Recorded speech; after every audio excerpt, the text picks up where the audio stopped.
So in the previous class we have discussed the concept of straight lines, vector equation of line, and based on questions we were discussing.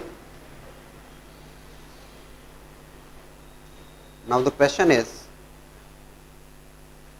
in the triangle ABC, a point P is taken on the side AB such that AP is to BP is equals to 1:2, and a point Q is taken on the side BC such that CQ is to BQ is equals to 2:1.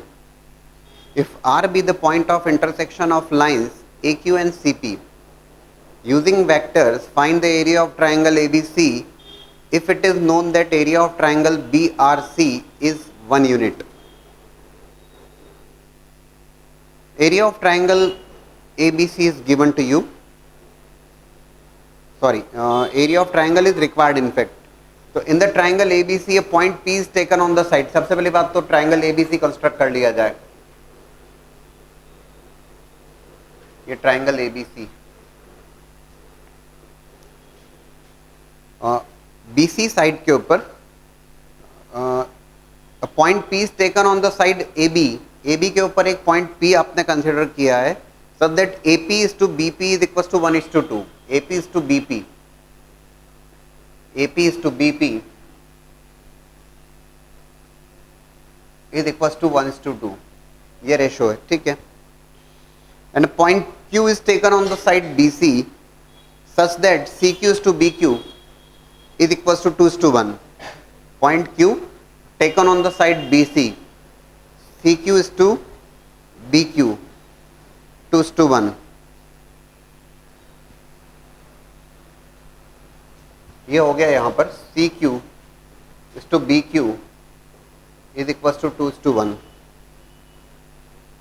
अच्छा ठीक है. R be the point of intersection of line AQ and CP. This is CP.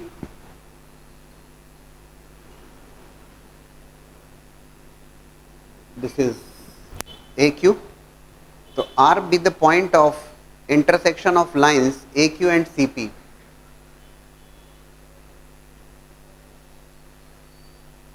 ठीक है. AQ और CP का intersection point है R.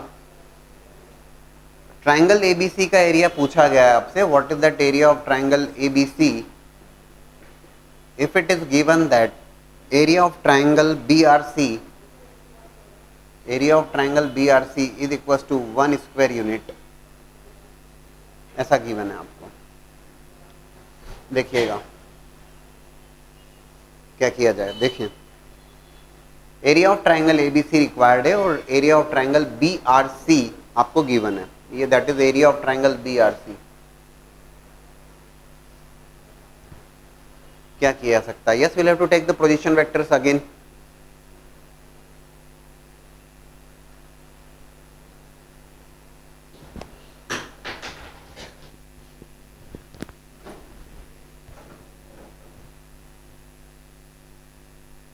ठीक है.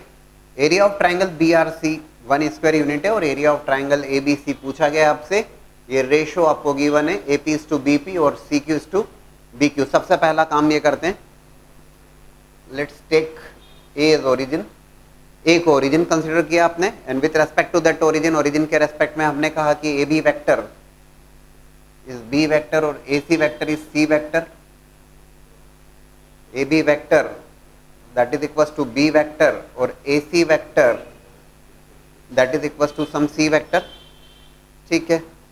अच्छा, एट द सेम टाइम ये रेशो आपको आइडिया है Q, CQ is to BQ 2:1. तो आप तत्काल लिख सकते हैं Q के position vector as well as AP is to BP ratio पता है तो आप P के पोजीशन वेक्टर लिख सकते हैं. तो position vector of Q, please tell me that position vector of.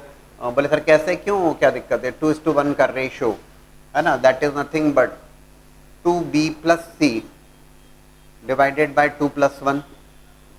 Position vector of P ratio is 1:2.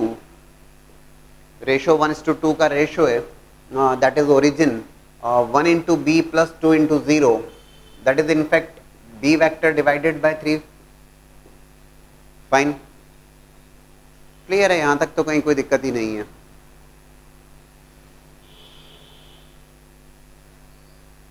क्या किया जाए? अब जहां तक एरिया ऑफ ट्राइंगल एबीसी कहा गया है, तो एरिया ऑफ ट्राइंगल एबीसी तो हम लिख सकते हैं यार, that is half b cross c. ये हमें फाइंड आउट करना है एक्चुअली, ये हमें फाइंड आउट करना, हाफ बी क्रॉस सी, ये फाइंड आउट करना। ए बी क्रॉस ए सी, आप जानते हैं ए बी और ए सी को एडजेसेंट साइड्स लेते हुए पैरेललोग्राम ड्रॉ किया, area of that parallelogram B cross C, magnitude of that, और ट्राइंगल का एरिया पूछा है तो आधा कर दीजिए, हाफ कर दीजिए, ठीक है।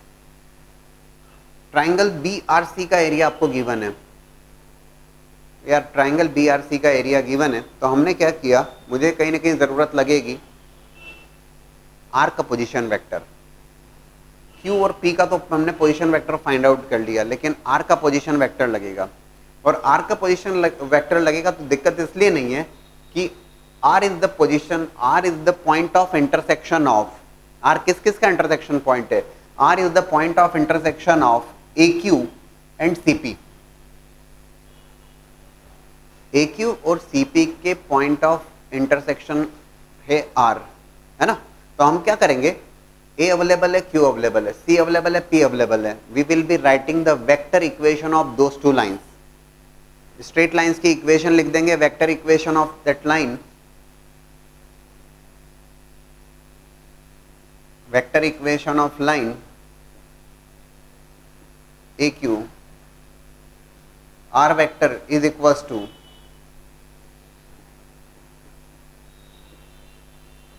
position vector of Q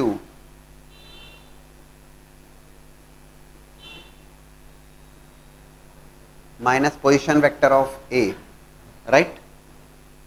ठीक है। और similarly vector equation of line CP, CP की वेक्टर इक्वेशन अगर आपसे कही जाएगी, that will be C vector plus lambda dash times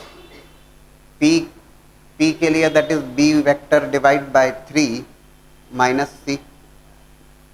जहां तक पॉइंट ऑफ इंटरसेक्शन की बात आती है, तो पॉइंट ऑफ इंटरसेक्शन दोनों का है R, AQ और CP का जो पॉइंट ऑफ इंटरसेक्शन है दैट इज R। दोनों इक्वेशन को सॉल्व कर लीजिएगा, इक्वेट कर दीजिए, B वेक्टर और C वेक्टर के कोएफिशिएंट कंपेयर कर लीजिए, you will be getting the value of lambda and lambda dash. Yes, you are comfortable in that, previous class काफी कुछ डिस्कशन किया हमने। I just want position vector of R. What is the position vector of R you are getting after solving this? हाँ जी, 2B plus C by 7। ये आपको position vector of R, R का position vector मिल गया। दोस्तों R का position vector मिल गया, area of triangle BRC आपको 1 square unit दिया है, तो ठीक है यार, अब कोई दिक्कत नहीं है। एरिया ऑफ ट्राइंगल BRC अगर मुझे लिखना है जरूर मैं लिख सकता हूँ, ठीक है ना। Area of triangle BRC can be written as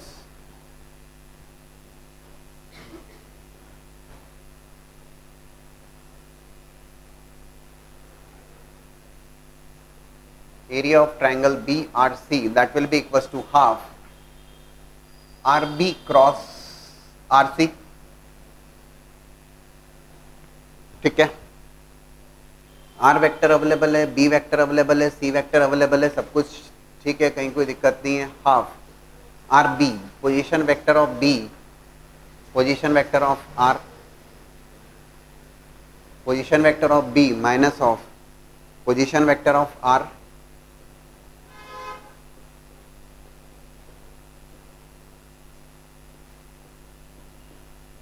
RB cross RC, RC will become position vector of C minus position vector of R,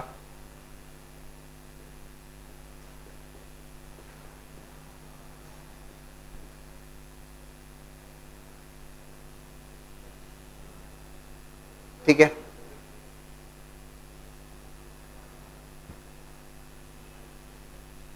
That will be equals to half times 7B minus 2B, 5B vector minus C vector cross 6C vector minus 2B vector, 7 modulus of that। दोस्तों B cross C will be there, B cross B will be 0, C cross C will be 0, और ये हो जाएगा C cross B with plus sign, right. Finally क्या मिल रहा है आपको, इसको सॉल्व करने पर चेक कर लीजिए। Area of triangle B R C that will be equals to half times कितना, बी क्रॉस बी और सी क्रॉस सी तो 0 होगा, ये हो गया 30 and it will be C cross B plus 2 -2 हो जाएगा तो 30 - 2 28, right, 28 times B cross C by 49, ठीक है। Area of triangle B R C already आपको गिवन है 1, एरिया ऑफ ट्राइंगल 1 दिया है, that 1 will be equals to 28 by 49. I can definitely write half of B cross C, that is nothing but area of triangle ABC जो required है हमें। Area of triangle ABC is nothing but 49 by 28 square units. That is the result in fact. आए क्या समझ में?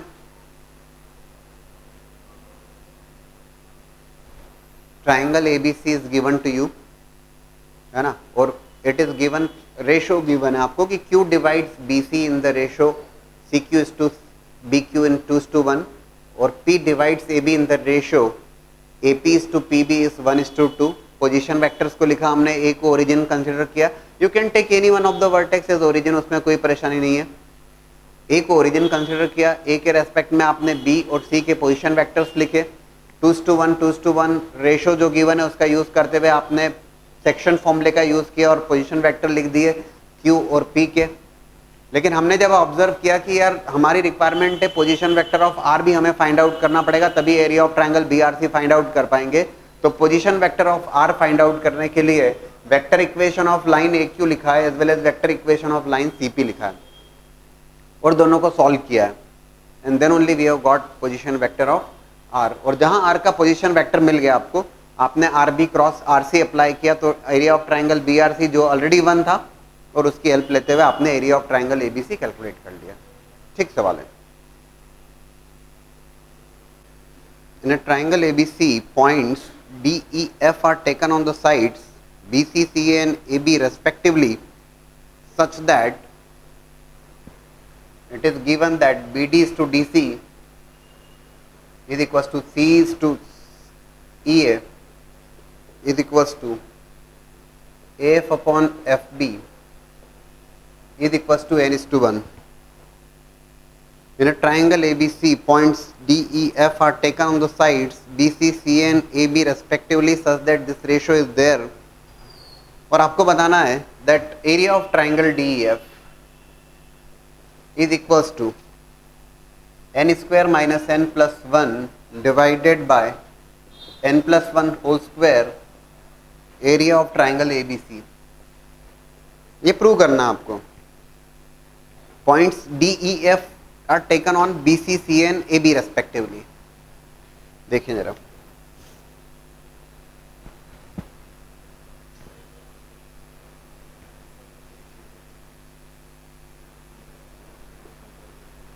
ABC points DEF n is to 1 E F is taken such that that ratio is n is to 1, n is to 1 का ratio है ना, n is to 1, n is to 1, n is to 1, n is to 1 ratio है। और area of triangle DEF की बात कर रहा है वो in terms of area of triangle ABC। Clear है अब आप लोगों को? किसी एक वर्टेक्स को आपने ओरिजिन कंसिडर किया, you have taken vertex A as origin, A के रेस्पेक्ट में position vector of B will be equals to B vector और position vector of C that will be C vector. A को origin लेते हुए AB vector, B vector, AC vector, C vector. और अगर मैं कहता हूँ एरिया ऑफ ट्राइंगल ABC तो बिना किसी डाउट के हम लिख सकते हैं half magnitude of B cross C। ठीक है,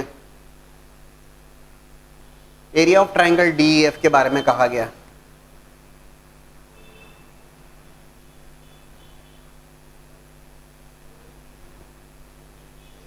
यार since ratio is known to us, n is to 1, n is to 1, n is to 1, we can definitely write the position vectors of D, E, F using the section formula. तो position vector of D बताएंगे जरा, n is to 1 का ratio है अपना, है ना, n times C vector plus B vector divided bye n plus 1। Position vector of E C vector divided bye n plus 1 और position vector of F n B vector divided bye n plus 1। हाँ जी ठीक है, ये position vectors लिख दिए हमने। Area of triangle DEF के बारे में अगर बात करता है, ठीक है ना, हाफ ऑफ,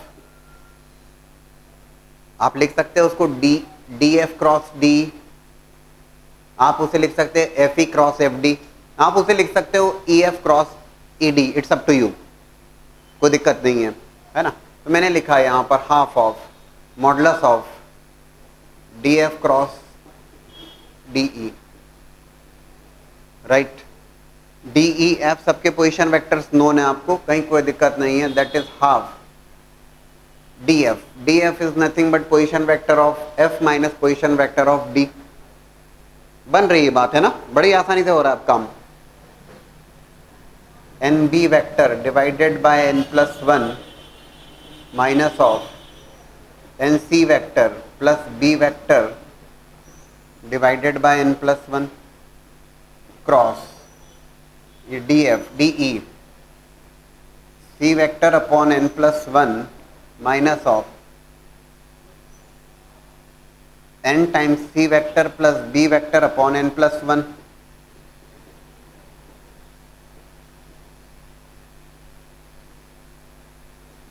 बढ़िया, सब कंफर्टेबल है, कहीं कोई दिक्कत नहीं आना चाहिए, कुछ रटने वाली बात नहीं, बहुत ठीक ठीक ढंग से समझ रहे हैं हम।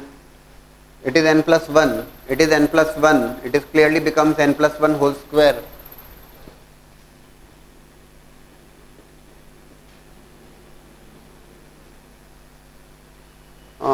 After taking the LCM, it is becoming n times, n minus 1 times b vector minus of n times c vector cross 1 minus n times c vector minus b vector। दोस्तों b cross b will become 0 as well as c cross c will become 0 और बाकी terms को arrange कर लिया जाए, इतना सा ही है। That will be 1/2 n plus 1 whole square, ये हो जाएगा आपका n minus 1 b vector cross c vector, but ये 1 माइनस n है तो इसको n माइनस 1 करेंगे, minus sign would be there, तो minus of n minus 1 whole square b cross c। पूरे ही सॉल्व कर रहा हूँ मैं इसको, b क्रॉस b को 0 कर दीजिएगा, c क्रॉस c को 0 कर दीजिएगा, c क्रॉस b है, ऑर्डर चेंज करके लिखेंगे तो minus sign would be there, minus sign n times b cross c। बढ़िया, ये भी नेगेटिव है, वो भी नेगेटिव है, नेगेटिव कॉमन लेके मॉडुलस एस ले, कोई दिक्कत नहीं है।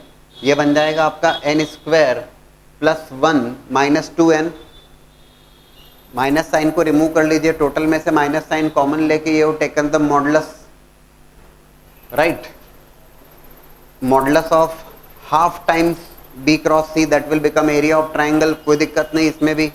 N square plus 1 minus 2n plus n will become n square minus n plus 1। You are getting the result।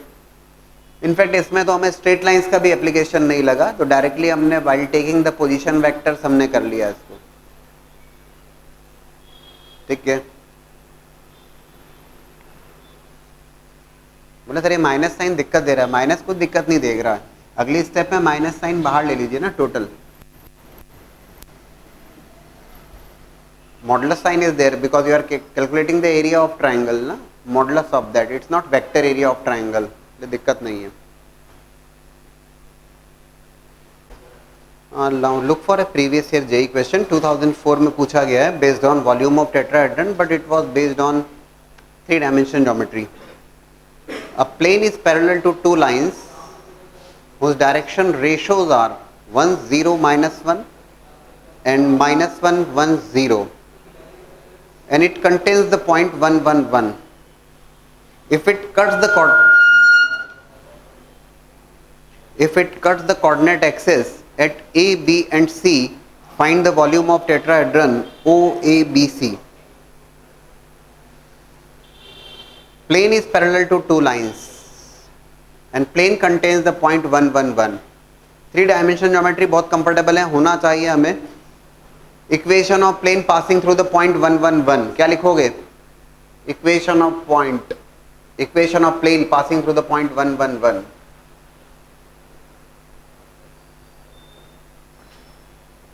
Equation of plane passing through the point 1, 1, a into x minus 1 plus b into y minus 1 plus c into z minus 1।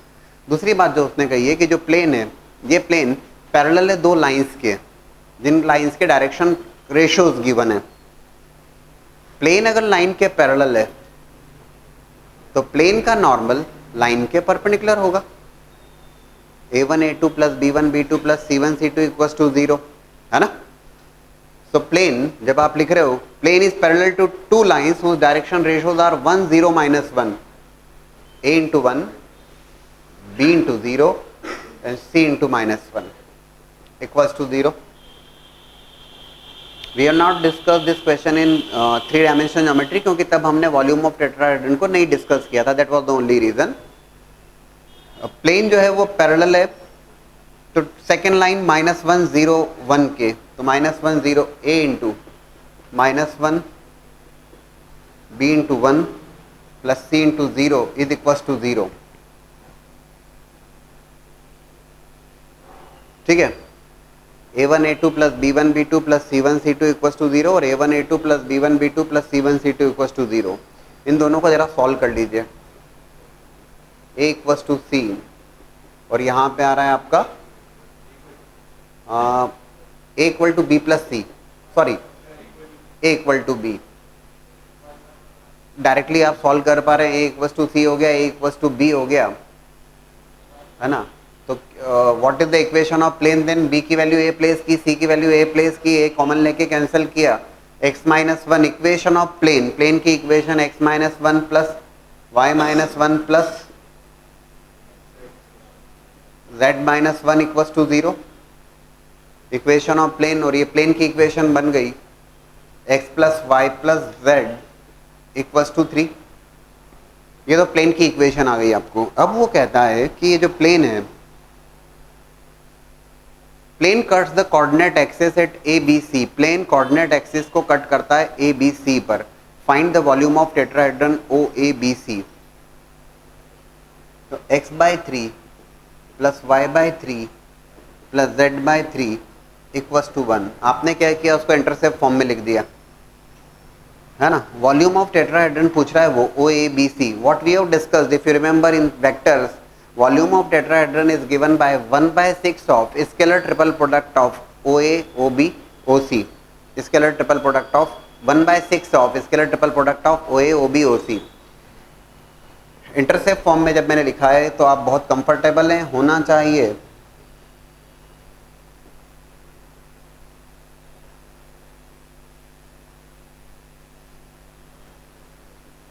A B C, definitely ए के जो coordinates होंगे ना, please है ना, ये ABC से confuse मत होना, है तो प्लेन की इक्वेशन फाइंड आउट करने की बात थी। 3, 0, 0 इंटरसेप्ट फॉर्म में लिखा 0, 3, 0 एंड 0 0 3। बढ़िया, पोजीशन वेक्टर के टर्म्स में लिखोगे तो O A vector will be equal to 3i plus 0j plus 0k, मतलब ओ ए वेक्टर अगर मैं लिखता हूं तो that O A vector will be equal to 3i cap, O B vector that will be equal to 3j cap, और O C vector that will be equal to 3k cap. और area of sorry not area, volume of tetrahedron जब आप लिखोगे तो 1/6 of scalar triple product of OA OB OC that will be equals to 1/6 of 3 0 0 0 3 0 0 0 3, that will be nothing but 27 divided by 6.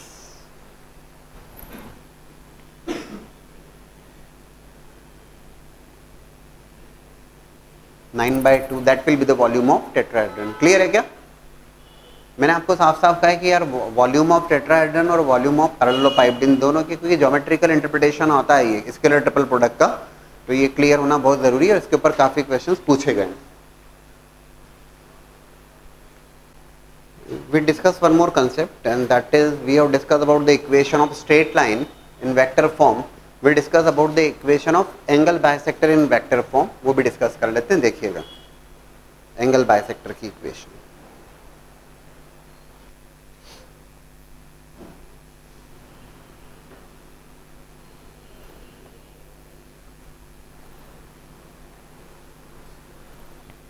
there are two lines and those two lines are intersecting lines। ये दो straight lines हैं और दो straight lines intersecting lines हैं। let's say those two straight lines are intersecting at some point a point पे intersect कर रही है। with respect to the origin के respect में अगर मैं कहता हूँ तो origin के respect में position vector of a is OA vector which is a vector। दो स्ट्रेट लाइंस हैं और हमारा इंटरेस्ट है about the equation of angle bisector lines. Angle bisector lines की इक्वेशन फाइंड आउट करना वेक्टर फॉर्म में। तो दो straight lines intersecting lines and intersecting at point A और with respect to some origin that position vector of O A vector is a vector.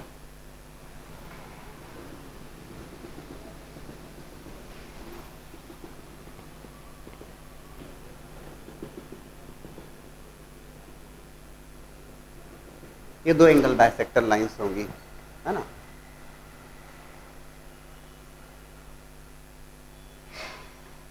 मुझे required है angle bisector line की equation, तो angle bisector line के ऊपर angle bisector line की equation required है। तो एंगल बाइसेक्टर लाइन के ऊपर एक पॉइंट मैंने P कंसिडर किया और with respect to the origin OP vector is some R vector. OP vector R vector के बराबर है with respect to that origin के रेस्पेक्ट में, ठीक है। अब ये जो पॉइंट दो स्ट्रेट लाइंस हैं, we can say that this दो लाइंस इंटरसेक्टिंग लाइंस हैं पॉइंट ए के ऊपर AB vector is some B vector and AC vector. ये दो स्ट्रेट लाइंस जो हैं वो AB वेक्टर और AC वेक्टर के अलॉन्ग है। AB vector is some B vector and AC vector is some C vector. यहाँ कहीं B रहा, AB वेक्टर लाइन की इक्वेशन लिखी, AB vector is some B vector और AC vector is some C vector.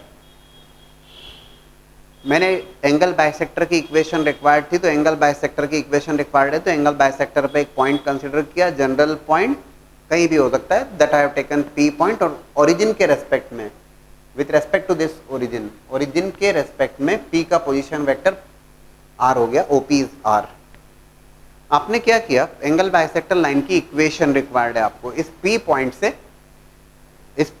से AC के parallel आपने यहाँ पे लाइन ड्रॉ की जो कि B लाइन को AB वेक्टर को मीट कर रही है।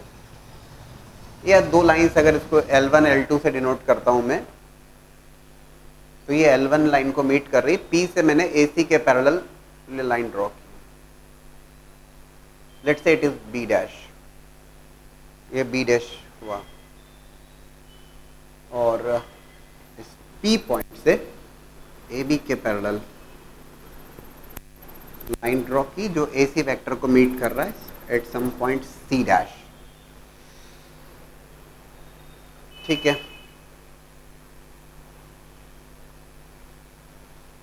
एक बात और नोटिस करिएगा,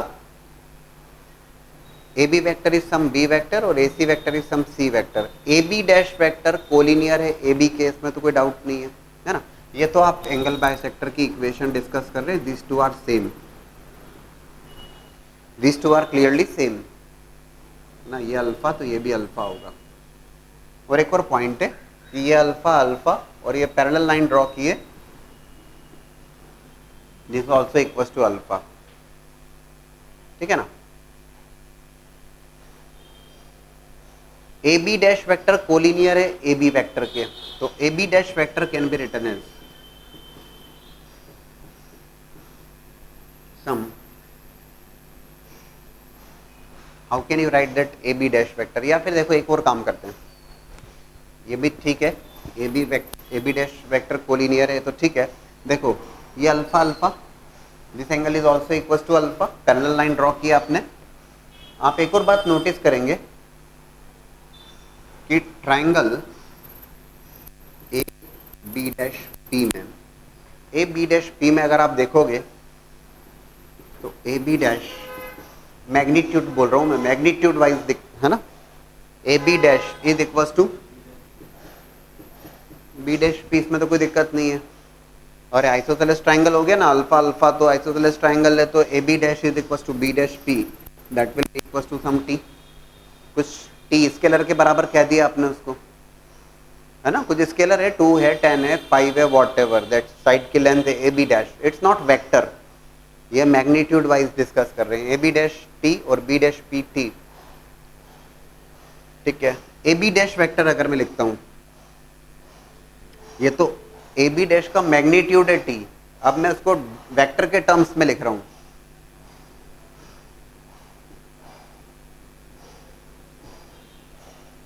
I can write it t times b cap, unit vector is used to give the direction, तो मैग्नीट्यूड इज देयर, तो मैग्नीट्यूड अवेलेबल है तो डायरेक्शन देना है, तो यूनिट वेक्टर कब काम में आएगा, तो A B vector is along b vector, तो t times b cap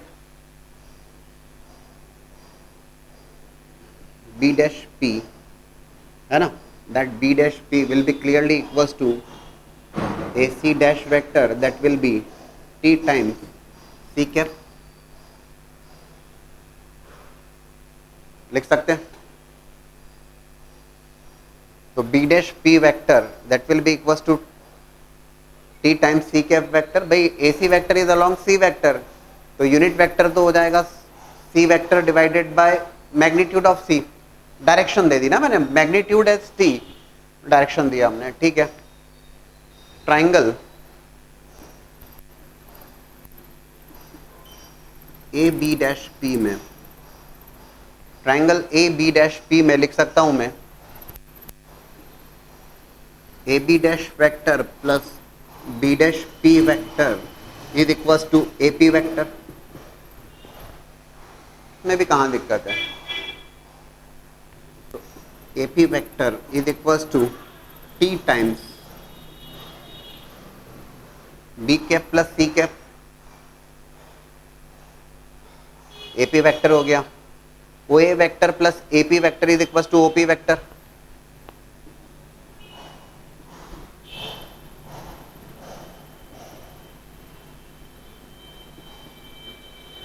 O A vector plus AP vector that will be equal to OP vector, O A vector that is equal to A vector plus T times B cap plus C cap that will be equal to R vector, O A vector is A vector, that is the point of intersection of those two lines A vector plus T times B cap plus C cap, and in fact that R vector is equals to A vector plus T times B cap plus C cap is nothing but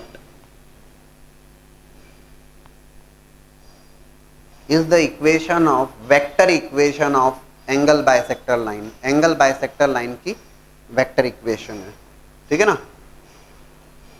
it is the vector equation of angle bisector line, angle bisector line की vector equation है। लेकिन एक और बात ध्यान रखिएगा, अच्छा if point of intersection is origin, अगर दोनों लाइंस का पॉइंट ऑफ इंटरसेक्शन ओरिजिन ही हो जाता है, इफ इट इज ओरिजिन, तो that R vector will be equal to T times B cap plus C cap, लिख सकते हैं आप इसको, one more point is there कि भैया एंगल बाइसेक्टर लाइन एक तो होती नहीं है, एंगल बाइसेक्टर लाइंस दो लाइंस होंगी, एंगल बाइसेक्टर लाइंस तो दो एंगल बाइसेक्टर लाइंस होंगी, and you are also aware that angle bisector lines are always perpendicular to each other.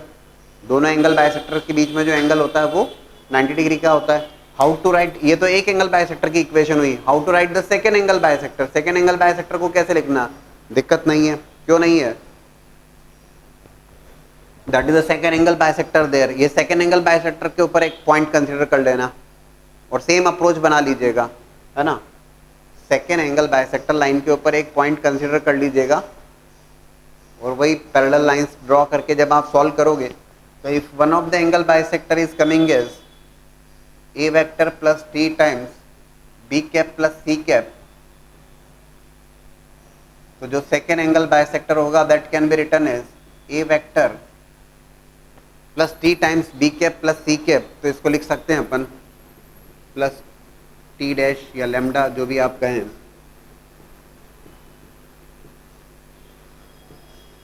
B cap minus C cap.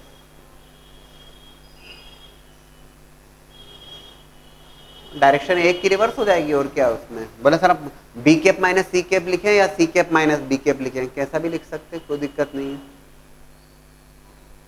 ये दोनों एंगल बाइसेक्टर लाइन की equation कही जाती है ना, these two are the equation of angle bisector lines, that is the derivation part. कैसे आ गया वो ढंग से। Look for a question based on the angle bisectors equation. You have to prove that internal bisector of any, अभी मैं एक part कर रहा हूँ इसका, prove that internal bisector of any angle of a triangle divides the opposite side internally in the ratio of the sides containing the angle।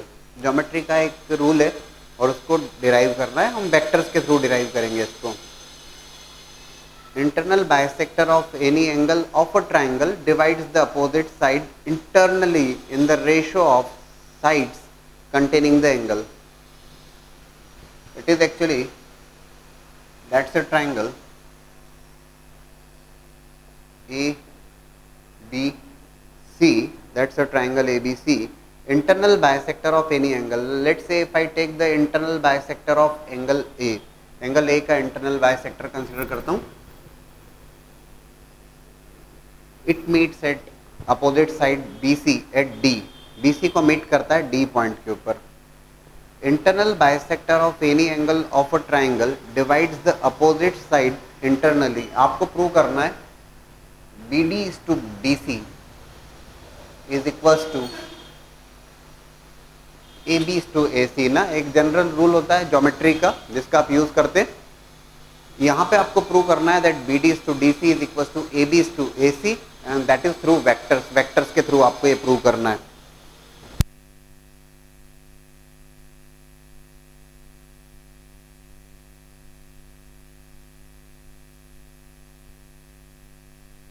आपने क्या किया, again you have taken any one of the vertex as origin, किसी एक vertex को आपने origin consider किया and with respect to that origin you have taken A B vector is b vector और A C vector is some c vector.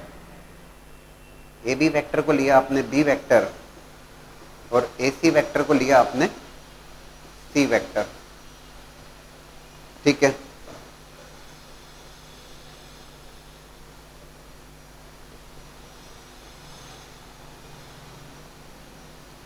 What can be done next? ध्यान से अगर आप देखें तो AD is the internal angle bisector of the triangle ABC या BAC, angle BAC का bisector है ये AD। मुझे प्रूव करना है, ये रेशो मुझे प्रूव करना है, रेशो में प्रूव कर दूंगा provided if I get the position vector of D। सुनिएगा इस बात को ध्यान से, ये रेशो आपको प्रूव करना है, BD is to DC is equals to AB is to AC।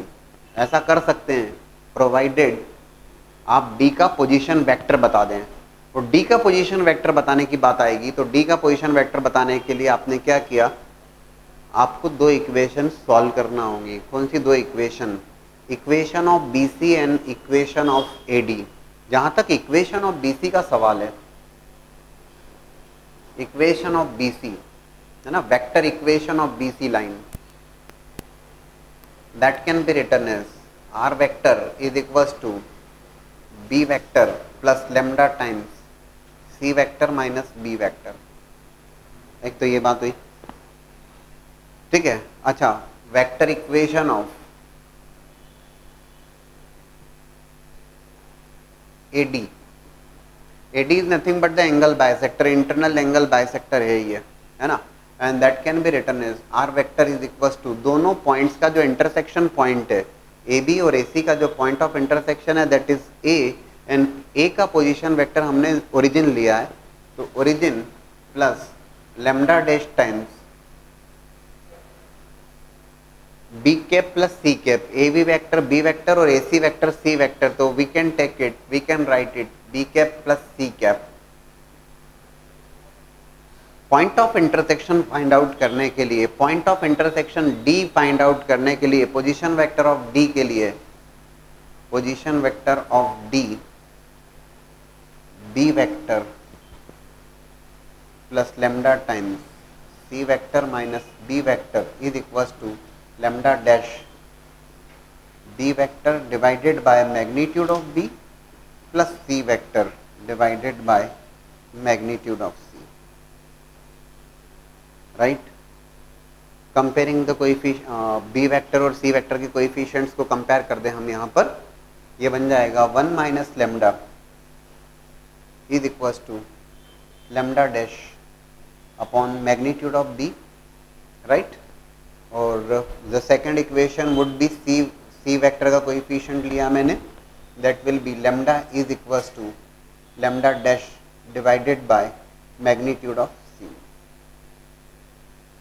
Yes, अब मैं आपसे कहूँगा ये दो इक्वेशन से लेमडा की value lambda dash upon magnitude of C place कर दीजिए और किसी एक को फाइंड आउट कर लीजिए, वेदर लेमडा डैश और लेमडा वॉट एवर, बता दीजिए क्या आ रहा है रिजल्ट।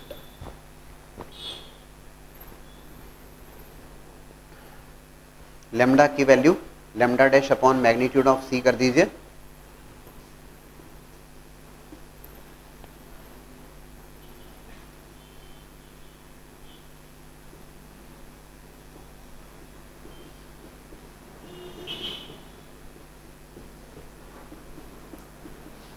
लेमडा डैश यहां से मिल जाएगा आपको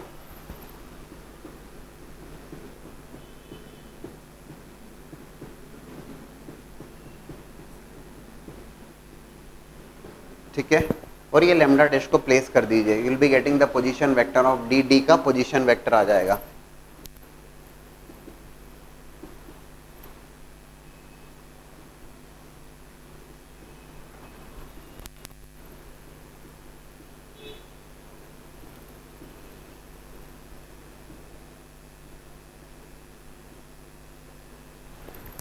B cap taking the LCM,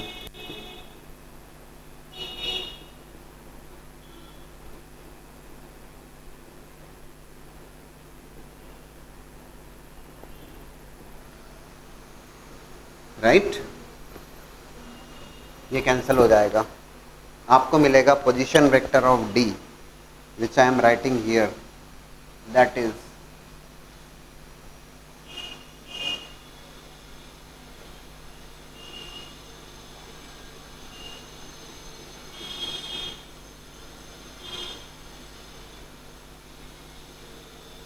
like this.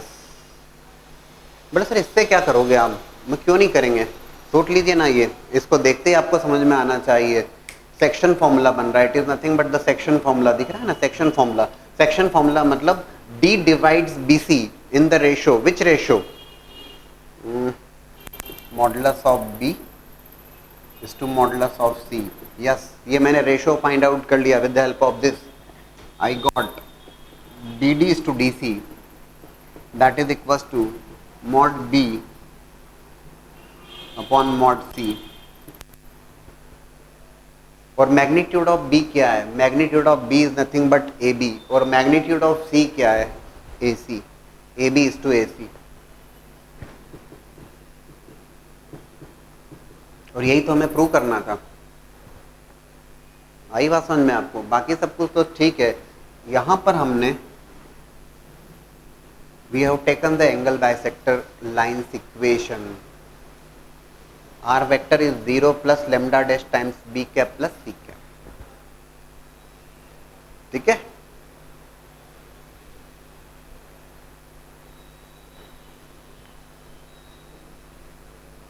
We look for some of the questions based on the inequalities. Let V be the volume of parallelepiped formed by the vectors. A vector is A1i plus A2j plus A3k. B vector is B1i plus B2j plus B3k. So C vector is C1i plus C2j plus C3k. V be the volume of parallelepiped formed by these three vectors. साथ ही साथ ये given है आपको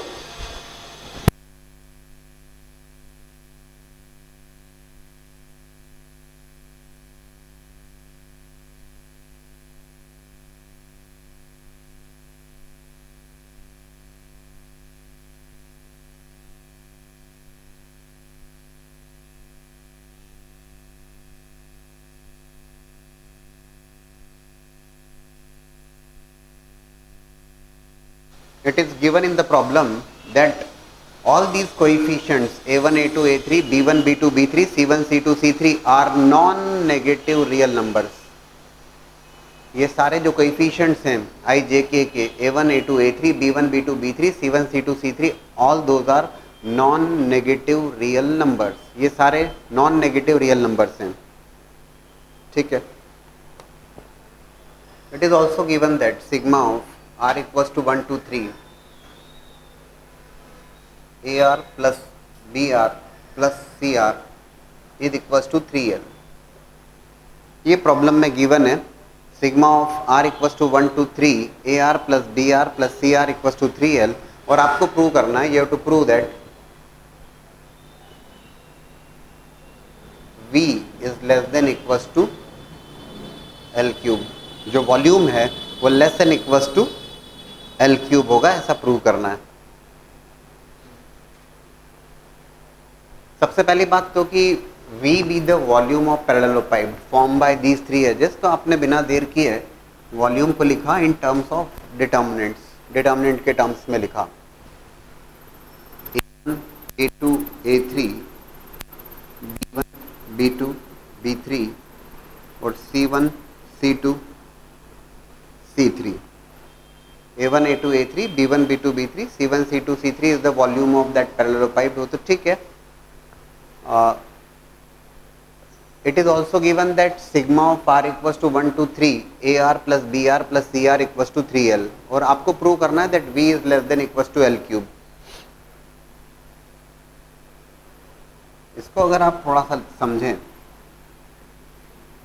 it is A1 plus B1 plus C1 plus A2 plus B2 plus C2 plus A3 plus B3 plus C3 है ना, that is the meaning of that sigma. Summation का मतलब हुआ is equal to 3L।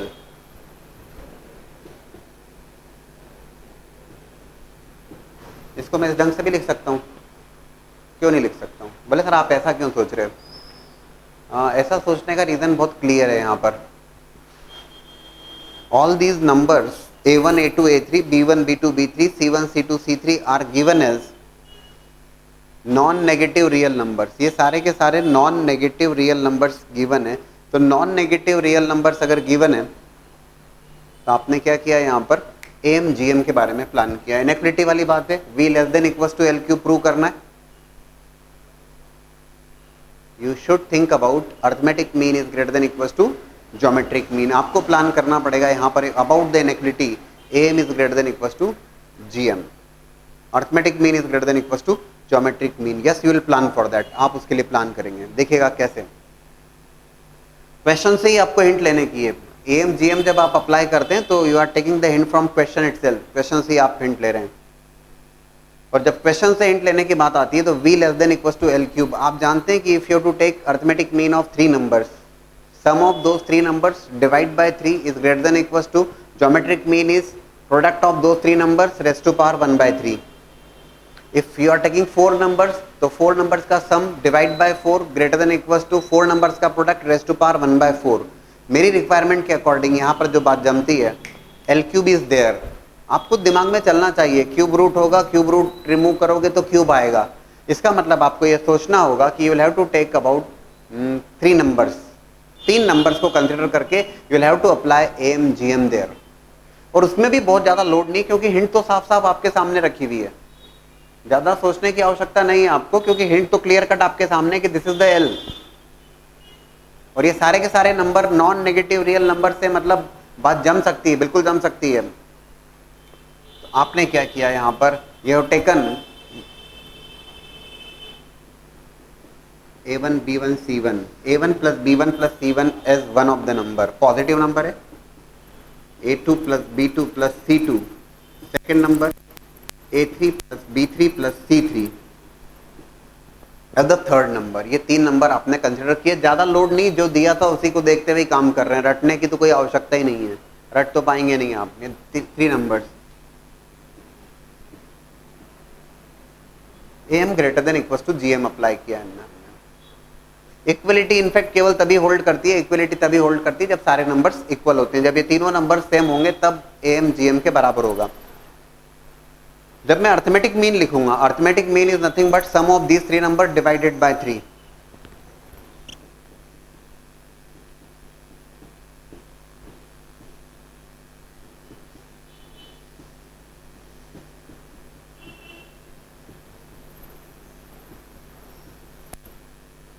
Again I am writing it, but आवश्यकता नहीं है। Is greater than in equals to geometric mean, that is nothing but the cube root of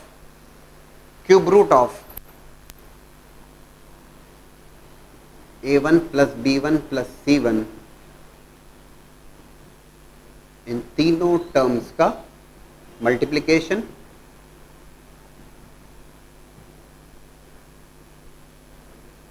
right.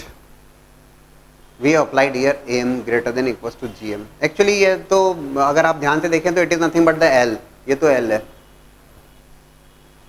बोले sir लेकिन आप volume को कैसे लेके आ पाओगे, ये तो ठीक है, चलिए L है, L is greater than equals to cube root of that, है ना। आपने लिखा L is greater than equals to, this is L in fact, इसी स्टेप पे लिखूंगा, ये पूरा पूरा लिखना होगा otherwise. This is L, there is cube root, taking cube both sides, L cube is greater than equals to A1 plus B1 plus C1, A2 plus B2 plus C2 into A3 plus B3 plus C3. Clear? You have written like this. This is nothing but the L. और ये L cube बन गया। Actual में मैं आपको छोटी सी बात अगर ये समझाऊं तो इसमें वेक्टर्स का काम बिल्कुल थोड़ा सा ही है, और बिल्कुल थोड़ा सा मतलब केवल इतनी सी बात है कि this is the volume of parallelopiped, बस और कुछ भी नहीं है, बाकी तो पूरा इनइक्वालिटीज को ही खेलना है आपको। बोले सर आप वॉल्यूम का क्या करोगे? यार दोस्तों एक छोटी सी बात है, अगर आप इस डिटर्मिनेंट को सॉल्व करोगे, L cube is greater than equals to A1 plus B1 plus C1 का multiplication A2 plus dot product नहीं है ना, simple multiplication A1 plus B1 plus C1 into A2 plus B2 plus C2 into A3 plus B3 plus C3, इन तीनों terms का multiplication होगा आपस में, right.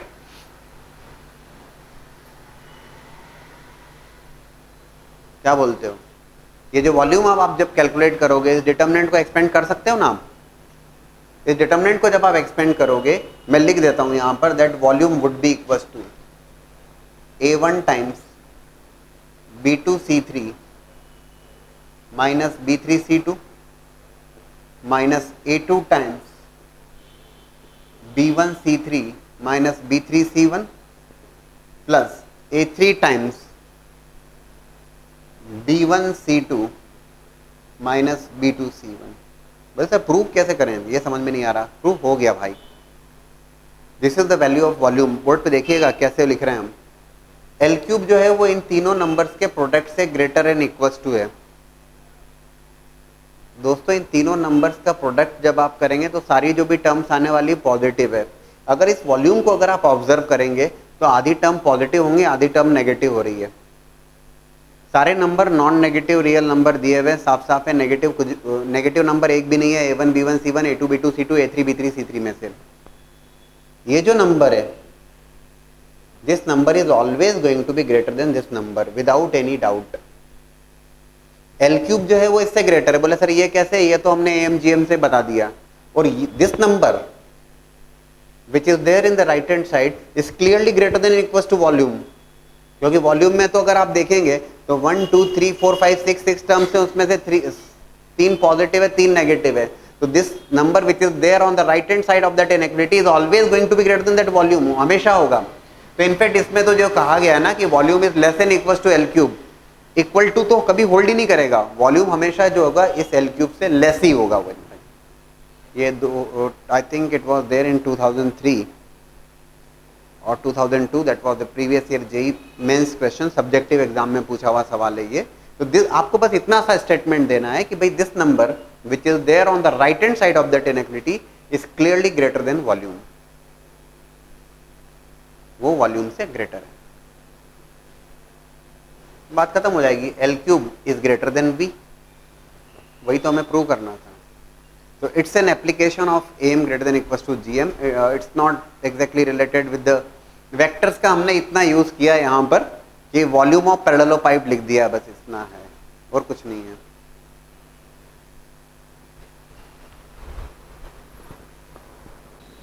A vector and B vector be two vectors and K be any scalar quantity greater than 0. K is a positive number in fact. A vector and B vector two vectors and you have to prove that this inequality holds. ये inequality prove करना है आपको, देखिएगा inequality prove करना है। What you have done, you have taken right hand side of that inequality 1 plus K times magnitude of A square, ये magnitude है 1 plus 1 by K magnitude of B square, इसे लिखा हमने magnitude of A square plus magnitude of B square plus K times magnitude of A square plus 1 by के times magnitude of B square. ठीक है ना, arrange किया, rearrange किया, ऐसा बोल दीजिए इसको। के पॉजिटिव नंबर है, के जो भी है K belongs to positive number, positive real number. अच्छा, if I calculate modulus of A plus B square that will be equals to, ये किसके बराबर होगा, तो that will be equals to A plus B dot A plus B, ये भी ठीक है। Square of a magnitude is equal to square of a vector, square of a vector is nothing but the dot product of those two vectors, that is nothing but A dot A. मैं direct लिखना चाहूँगा A dot A is nothing but magnitude of A square plus B dot B which is magnitude of B square plus twice of A dot B, तो twice of A dot B that is 2 mod A mod B cos theta, ये हो जाएगा twice of mod A mod B cos theta. ये तो कोई दिक्कत नहीं, ये आपने लेफ्ट हैंड साइड को सॉल्व किया और ये राइट हैंड साइड को सॉल्व किया। मुझे बताना है that LHS is less and equal to RHS, हो गया। बोले सर कैसे, mod a square mod b square, mod a square mod b square, ये तो ठीक है इंटैक्ट दोनों जगह। If you observe these two terms, नहीं पॉजिटिव तो है, इसमें तो कोई डाउट नहीं क्योंकि के पॉजिटिव है, मॉडुलस पॉजिटिव होता है। आपने क्या किया, इन दोनों टर्म्स को ऑब्जर्व करते हुए के टाइम्स मॉड ए स्क्वायर और 1 बाय के टाइम्स मॉड बी स्क्वायर, ये दो टर्म्स को कंसिडर किया और इन दोनों में आपने अप्लाई कर दिया AM is greater than equal to GM. इसमें एम जीएम अप्लाई किया, k times mod a square plus 1 by के times mod b square divide by 2 is greater than and equals to square root of k times modulus of A square into 1 by के times modulus of B square. Right. ये k से k cancel हुआ। मैं sir ये कैसे hint मिल गई? Inequality है, M G M तो सोचना ही होता है हमेशा। ये k और 1/k, जब आप ज्योमेट्रिक मीन लोगे तो ज्योमेट्रिक मीन में दोनों टर्म्स का प्रोडक्ट होगा, और प्रोडक्ट होगा तो k कैंसिल हो जाएगा, सीधी सी बात है। k एक पॉजिटिव वैल्यू, बट उसके बारे में पता नहीं क्या वैल्यू, तो k का एलिमिनेशन हो गया। इनफैक्ट यहां से मुझे पता लग गया दोस्तों, k times modulus of a square plus 1/k times modulus of b square is greater than equals to twice of mod a mod b। बढ़िया हो गया है। बोला सर कहाँ हुआ? अब आपको बताना है this RHS is greater than equals to LHS। दोस्तों ये जो RHS में टर्म प्रेजेंट है, ध्यान से अगर देखें, it is greater than equals to, पहले समझ लीजिए दैट जो टर्म RHS में प्रेजेंट है भाई, modulus of a square plus modulus of b square, तो दोनों में प्रेजेंट है, that's fine. This value k times modulus of a square plus 1/k times modulus of b square is greater than twice of modulus of a modulus of b। This value is greater than equals to this number. और यहां पर अगर आप observe करें, twice of mod A mod B cos theta, आप जानते हैं cos theta जो होता है ना, always less than equals to 1, वो हमेशा लेस देन इक्वल्स टू 1 ही होता है। तो एक बात तय है कि this number which is there on the left hand side of that inequality is clearly greater than equals to of that right hand side, और ये जो नंबर है वो इससे ग्रेटर देन इक्वल्स टू होगा।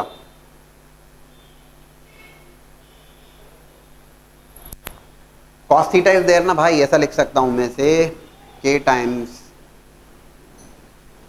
इनइक्वालिटीज हैं, थोड़ी उठापटक बनना चाहिए, is greater than equals to twice of mod A mod B, and which is clearly greater than equals to twice of mod A mod B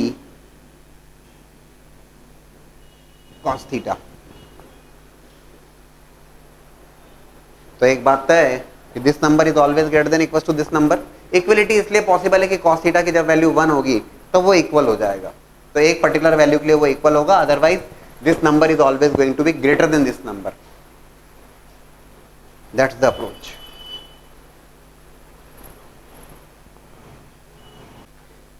One more question based on the inequality, and you have to prove that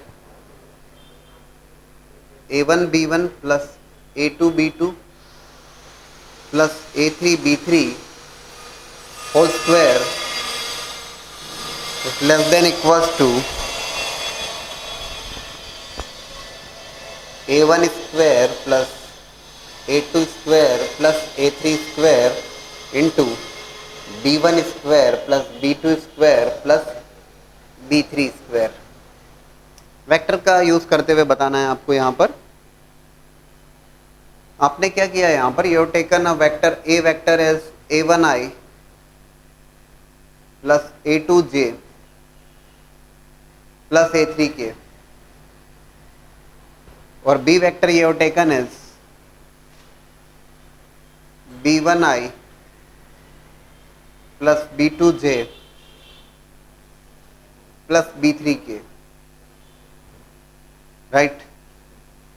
अच्छा, a dot b अगर मैं लिखता हूं तो a dot b that is nothing but mod a mod b cos theta. Simple सा कार्यक्रम है वैसे। a dot b is mod a mod b cos theta. a dot b I dot I1, J dot J1, K dot K1, using that I can write A1 B1 plus A2 B2 plus A3 B3, that will be equals to root over A1 square plus A2 square plus A3 square root over B1 square plus B2 square plus B3 square cos theta. Cos theta is always less than equals to 1, कोई दिक्कत नहीं है, as we have discussed earlier, cos theta less than equals to 1, so definitely this number is going to be less greater than and equals to, in fact it will become what, cos theta, yes, cos theta is less than equals to 1, this number is equals to this, but if I keep cos theta को अगर मैं 1 रख रहा हूँ, definitely A1 B1 plus A2 B2 plus A3 B3 squaring भी किया मैंने, less than equals to A1 square plus A2 square plus A3 square B1 square plus B2 square plus B3 square. बहुत सीधी सी बात है, cos theta less than equals to 1, तो अगर मैं cos थीटा रिमूव करता हूँ तो ये वैल्यू 1 हो जाएगी, मतलब दिस cos थीटा को रिमूव करना मतलब if I keep its maximum value 1, तो मैक्सिमम वैल्यू 1, अदरवाइज तो ये नंबर इस नंबर से लेस ही होगा ऐसा। तो उसको देखते हुए this number squaring both sides, तो A1 B1 plus A2 B2 plus A3 B3 whole square is less than equals to this number, that is through the dot product. Dot product का एक छोटा सा एप्लीकेशन है, A dot B modulus of A modulus of B cos theta, ये A dot B है, this is mod A, this is mod B and this is cos theta. Squaring करोगे आप both sides, cos theta less than equals to 1, cos square theta is also less than equals to 1, कोई दिक्कत नहीं है, and use that.